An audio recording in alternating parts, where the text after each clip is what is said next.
Welcome back inside Clune Arena. The Falcons win it 68-60 for their second win in a row, this time over Northern Colorado. So in-state games, the Falcons now 2-1, having beaten UCCS in Northern Colorado, but losing to, of course, the ranked team, the Colorado Buffaloes. But decent showing for the Falcons once they got it going. It took them quite a while, though. It was a tough game for both teams. 47 combined turnovers. We talked about it ad nauseum. But I would say Air Force, you know, they weathered that late storm, that late surge. They did a really good job of being composed early on in that fourth and went on a big run. And that stretched this game out, hit their free throws down the stretch. It took some of the players on this team a little bit, some of their usual scores. They got going a little bit in the second half, and, you know, sometimes it's not always pretty.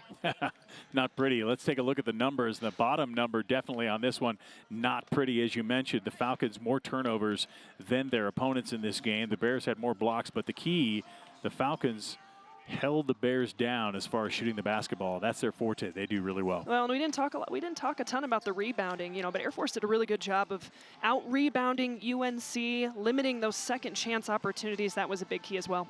And they came into this game knowing they had to stop Hannah Simmental and Delaney Byrne, and they pretty much held them both down. This is Hannah Simmental. She had 13 points, right around her average, but it was late that she got her buckets. Yeah, I mean, again, it ebbed and flowed.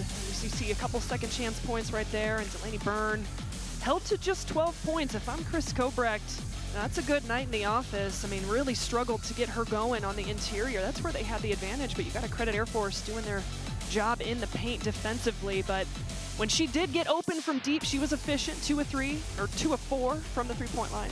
Not too bad, but this young lady right here did a great job today. Madison Smith. You know, every time you turn around, you don't even notice how she scores, but she had 20 today. Yeah, really turned it on. I think only had about 9 at halftime, and we talked about getting her and Milani Perry going. That's the two-headed monster of this Air Force Falcon team, getting out running in transition, defense to easy offense. And Dasha McMillan, I mean, she was kind of the Falcon that got this going. She showed a lot. I mean, this was a season-high 15 points for Dasha McMillan, knocking down her little 15-foot jumpers and just really that spark they needed when they needed it.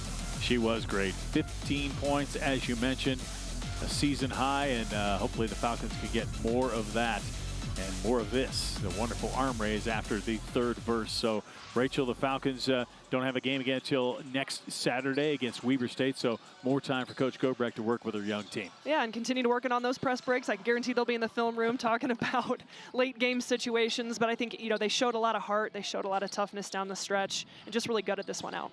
A lot of fun. The Falcons get the victory to move to 6-4 on the year. The final score, once again, 68-60 for our entire Falcon Vision crew. Thanks for watching, and we'll see you next time. Stay tuned on the Mountain West Network for the men's game. We'll see you then.